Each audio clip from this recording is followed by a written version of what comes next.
About a good 99.9% of the last video was all based on this kind of thing, the old 3-note per string,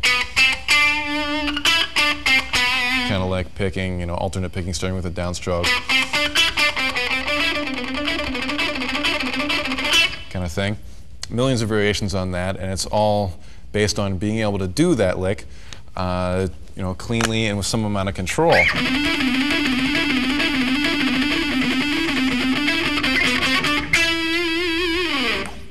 But one thing that is pretty easy to forget, or must be because I've seen a bunch of people doing it, is forgetting about things like dynamics and control of the general tone of the string.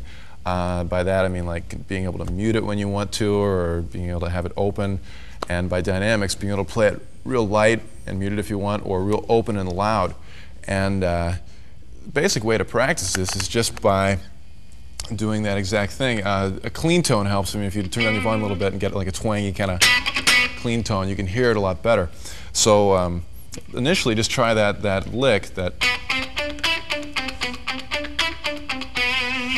but do it real quiet and muted, and try to do it at a tempo where it's pretty quick, that you're comfortable with. Something like, then try the same thing, but hit it real hard and don't mute it. And then try to go between the two different feels.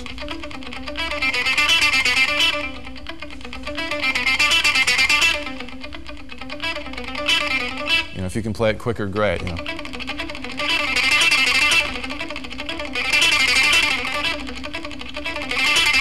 But this takes a lot more control than just hitting everything with the same attack and the same volume.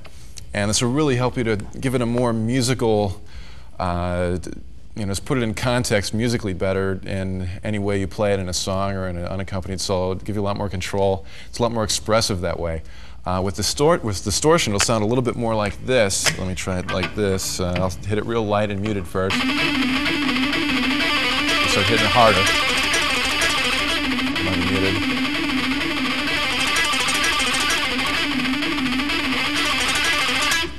Now, if you're not comfortable with this lick yet, or any, fast picking things, just try it with maybe a single note. Take like an A note on the D string or something, and just practice playing that in one note, real lightly and real muted and quiet, and then get real loud with it. You can take any tempo you want. Maybe start off with something like, and get louder, not faster, but louder.